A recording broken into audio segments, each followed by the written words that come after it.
എഴുന്നേൽക്കൂ. നദിയുടെ ഇരുവശങ്ങൾ എന്ന പോലെ വിഭജിച്ചിരിക്കൂ. വേഗം.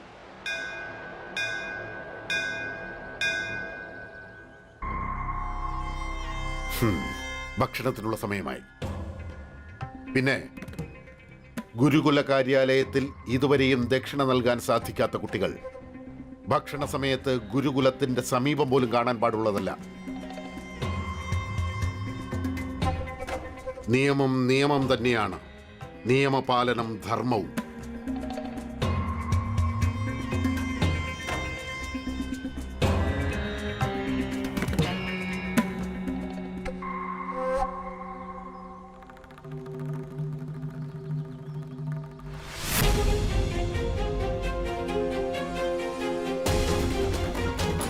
ഇവിടെ ഞാൻ നിന്നെ നമ്മുടെ തന്ത്രങ്ങളിൽ അകപ്പെടുത്തുന്നതാണ്. അതേസമയം അസുരരാജൻ അന്ധകന്റെ കെണിയിൽ അവിടെ പാർവതിയും. അസുരരാജൻ അന്ധകൻ വിജയിക്കട്ടെ! അസുരരാജൻ അന്ധകൻ വിജയിക്കട്ടെ! അസുരരാജൻ അന്ധകൻ! അസുരരാജൻ അന്ധകൻ! അസുരരാജൻ അന്ധകൻ! പാർവതി, ഇനി അല്പസമയം കൂടി മാത്രം. ഈ അന്ധകൻ നിന്റെ അരികിലേക്ക് വരികയാണ്, നിന്റെ കൈലാസം സ്വന്തമാക്കാൻ. അസുരരാജൻ അന്ധകൻ! അസുരരാജൻ അന്ധകൻ!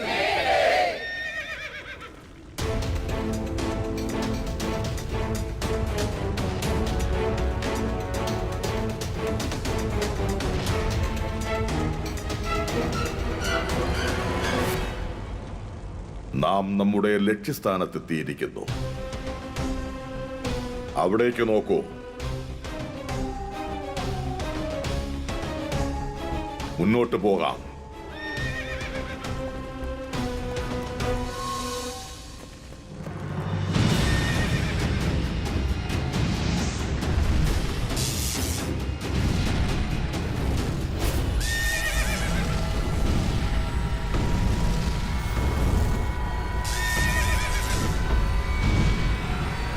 ഈ ചിതകളിലെ അഗ്നി എങ്ങനെയാണ് ഇത്ര ഭയങ്കരമായി ജ്വലിക്കുന്നത്?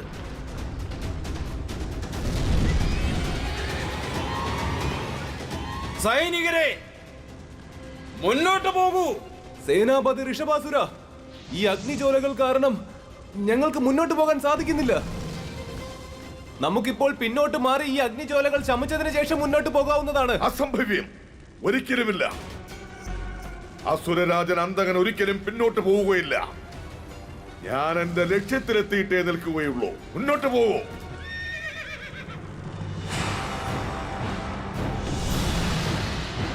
ഇതാരുടെയോ തന്ത്രമാണ്.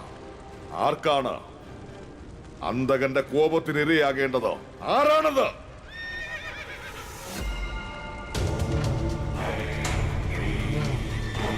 ഞാനാണോ?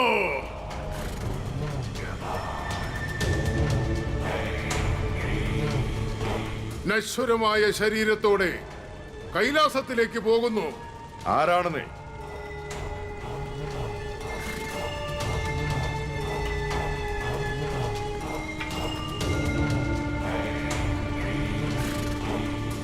ഞാൻ ഈ ശ്മശാനത്തിന്റെ സംരക്ഷകൻ, നിങ്ങളുടെ മാർഗദർശി.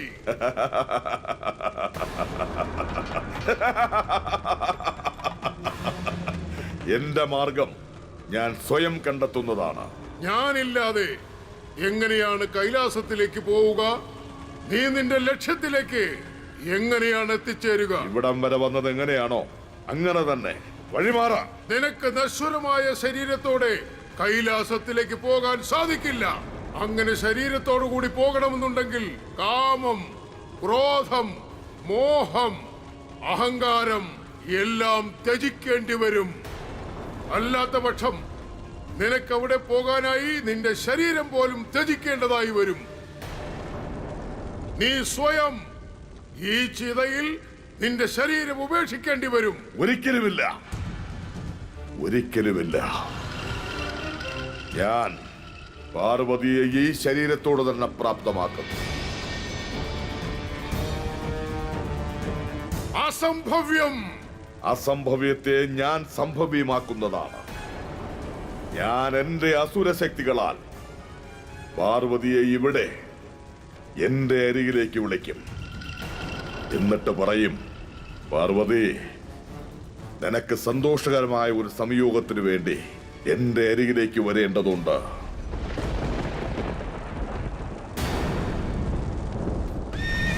നിൽക്കൂ. മഹാദേവനെയും മാതാവിനെയും സാക്ഷിയാക്കി പറയുന്നു, നിനക്ക് ഇവിടെ നിന്നും ഒരു ചുവട് പോലും മുന്നോട്ട് വെക്കാനാവില്ല.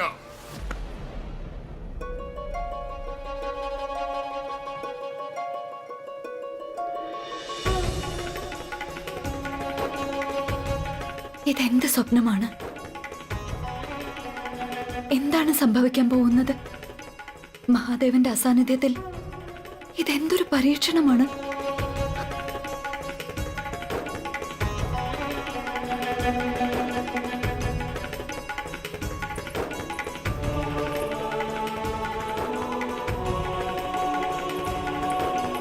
മാതേ,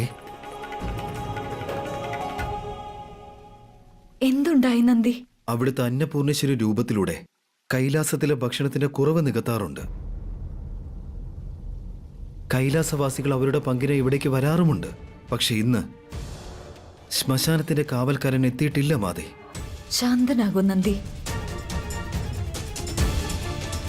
ഇവിടെ മഹാദേവന്റെ അസാന്നിധ്യത്തിൽ ഉത്തരവാദിത്വങ്ങൾ എന്റേതാണ്. സ്വസ്ഥനായിരിക്കൂ. എല്ലാം ശരിയാകുന്നതാണ്.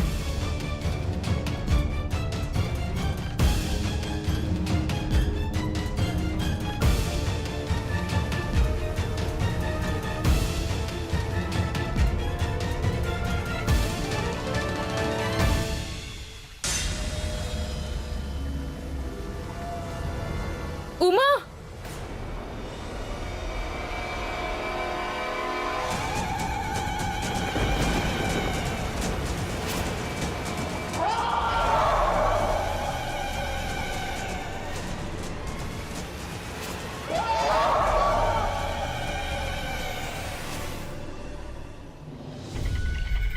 ആദ്യം ആ സ്വപ്നം, ഇപ്പൊ ഈ കാളി രൂപം.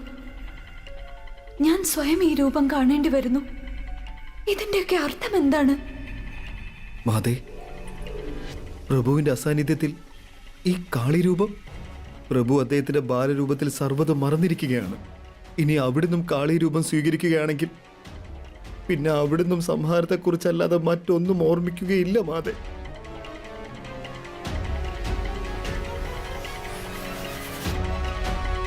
ശിവന്റെയും ശക്തിയുടെയും ഓർമ്മകൾ ഒരേ സമയം നഷ്ടമായാൽ മുഴുവൻ പ്രപഞ്ചവും അന്ധകാരത്തിലാകും മാതേ.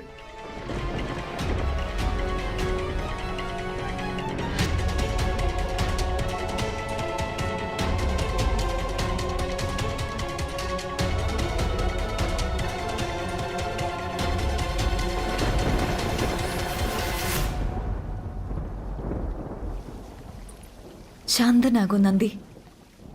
എന്റെ മഹാദേവന്റെ അസാന്നിധ്യത്തിൽ ഉത്തരവാദിത്വങ്ങൾ എന്റേതാണ്. സ്വസ്ഥനായിരിക്കൂ. എല്ലാം ശരിയാകും.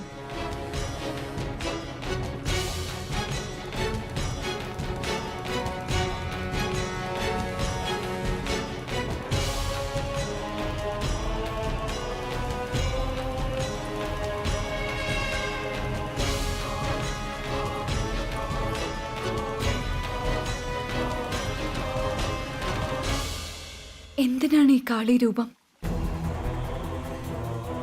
ഇതിന്റെയൊക്കെ അർത്ഥം എന്താണ്? മഹാദേവ, അങ്ങയുടെ അസാന്നിധ്യത്തിൽ എന്തിനാണ് കാളി പുറത്തു വരാൻ ആഗ്രഹിക്കുന്നത്? അവൾ പുറത്തേക്ക് വരികയാണെങ്കിൽ ആ കാളി രൂപത്തെ ആരാണ് ശാന്തയാക്കുക?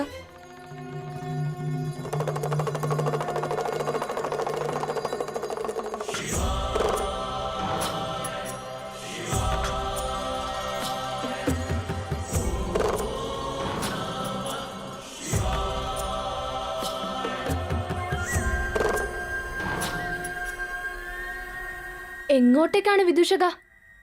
ഭക്ഷണം കഴിക്കാൻ. എങ്കിൽ അങ്ങോട്ട് പൊയ്ക്കോളൂ, സാധാരണക്കാർ കഴിക്കുന്നിടത്തേക്ക്. ഇത് ഞങ്ങളെ പോലെ വിശേഷപ്പെട്ടവർ ഭക്ഷണം കഴിക്കുന്ന സ്ഥലമാണ്. പക്ഷേ ഭക്ഷണത്തിന് ഒരു ധർമ്മമേ ഉള്ളൂ, വിശപ്പകറ്റുക. അത് സാധാരണമായാലും ശരി, വിശേഷപ്പെട്ടതായാലും ശരി.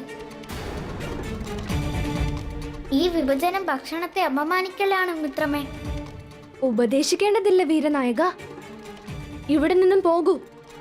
ഞങ്ങളെ ഭക്ഷണം കഴിക്കാൻ അനുവദിക്കൂ.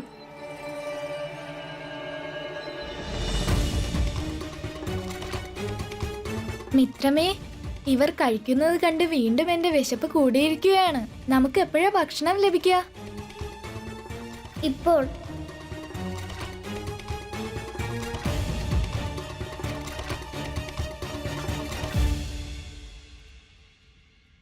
ഭക്ഷണം വിളമ്പിയാലും എന്ത്? ഈ ഭക്ഷണം നിങ്ങൾക്ക് നൽകാനാവില്ല. കാരണം ഇത് ഭക്ഷണം മാത്രമാണ് സർവരുടെയും വിശപ്പടക്കാനുള്ളത്. ഭക്ഷണത്തിന് നിറവും ജാതിയും ഉണ്ടാകില്ല. ഇവനിവിടെ നേതാവാകാൻ ഇറങ്ങിയിരിക്കുകയാണല്ലോ. ഇവനെ ഒരു പാഠം പഠിപ്പിക്കേണ്ടി വരുമെന്നാണ് തോന്നുന്നത്. ഗുരുജി, ഗുരുജി, അനർത്ഥമുണ്ടായിരിക്കുന്നു ഗുരുജി. ഗുരുജി, എല്ലാം കൈവിട്ട് പോയിരിക്കുന്നു എന്ന്. ഉച്ചത്തിൽ ശബ്ദമുണ്ടാക്കി നമ്മുടെ ശാന്തിയും സമാധാനവും തകർക്കാൻ ശ്രമിക്കരുത്.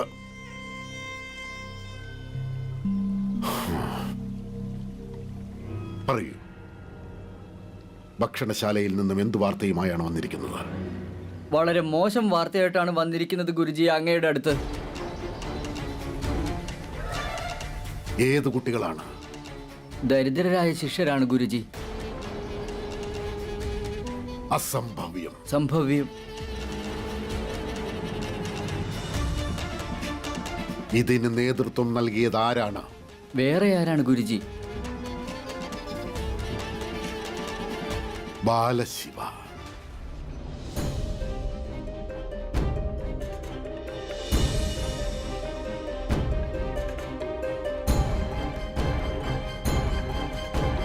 എന്താണിതൊക്കെ? എന്താണെന്ന്?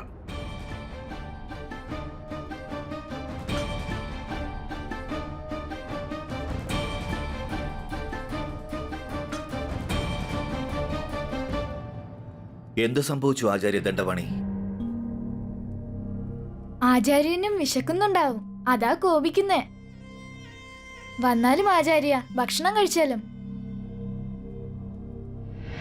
ശിവ, നിനക്കറിയുന്നതല്ലേ ഗുരുകുലത്തിലെ നിയമങ്ങൾ ലംഘിക്കുന്നത് അപരാധമാണെന്ന്? ആചാര്യ, ഏത് നിയമത്തിലാണോ വേർതിരിവിന്റെ അവസ്ഥ ഉണ്ടാവുന്നത് ആ നിയമം നിരർത്ഥകമാണ്. എന്റെ അമ്മ പഠിപ്പിച്ചിട്ടുണ്ട്.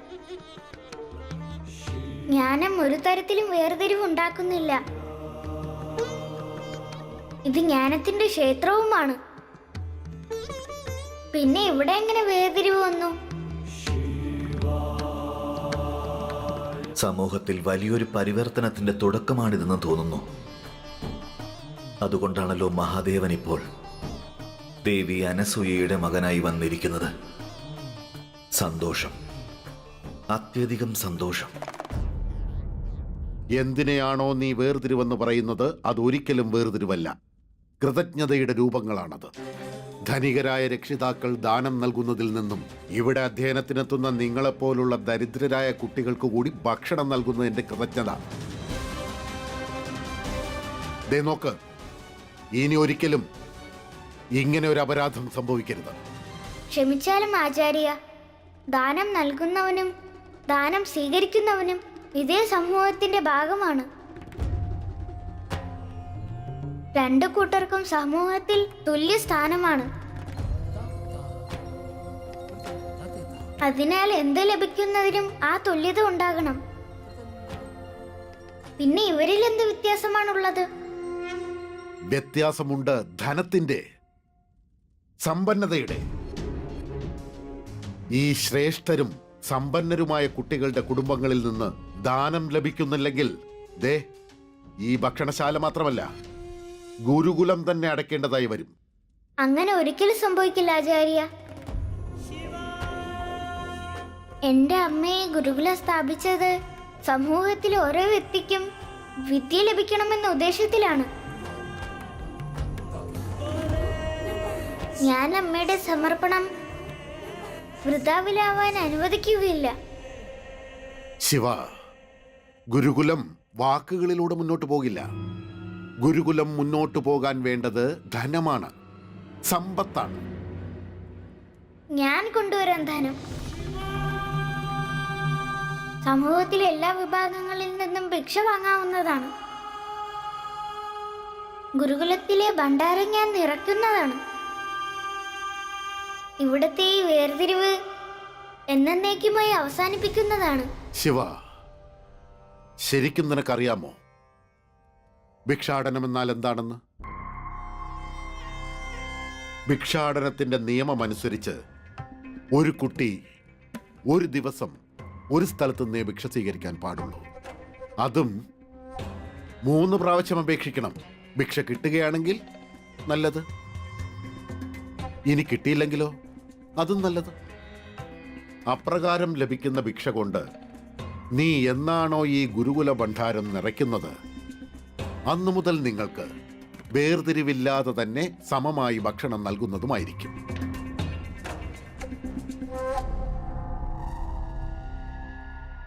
എന്തുണ്ടായി മഹാനായക? എന്താണ് മൗനം പാലിക്കുന്നത്? നിയമം കഠിനമാണോ അതോ ഭണ്ഡാരം നിറയ്ക്കുന്നത് അസംഭവ്യമാണോ?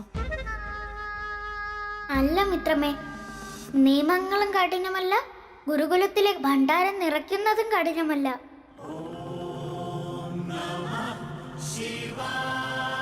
ഞാൻ തയ്യാറാണ് ആചാര്യ.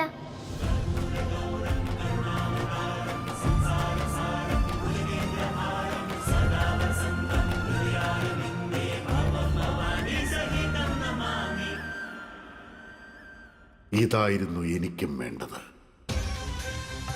നീ നിന്റെ മാതാവ് അനസൂയയിൽ നിന്നും എത്രത്തോളം അകലുന്നുവോ, ആ അവസരത്തിൽ എനിക്ക് എൻ്റെ തന്ത്രങ്ങളാൽ നിന്റെ അസ്തിത്വം നശിപ്പിക്കാൻ സാധിക്കും.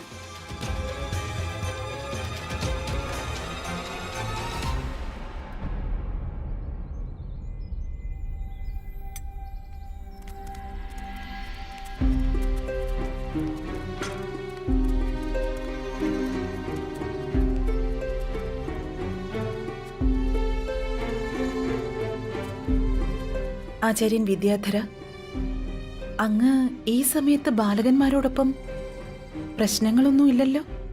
എല്ലാം ശുഭകരമാണ് ദേവി അനസൂയ. ഞാനൊരു ശുഭകരമായ വാർത്ത നൽകാനാണ് ഇവിടേക്ക് വന്നത്. എന്ത് ശുഭവാർത്തയാണ്? ശിവൻ ഗുരുകുലത്തിൽ നല്ല മാറ്റങ്ങൾക്കുള്ള നാന്ദി കുറിച്ചിരിക്കുകയാണ്. അതെയോ? അങ്ങനെ എന്താണ് എന്റെ ശിവ ചെയ്തത്? ഗുരുമാതേ, ശിവൻ ഞങ്ങളെ പോകുന്നതിൽ നിന്നും തടഞ്ഞു.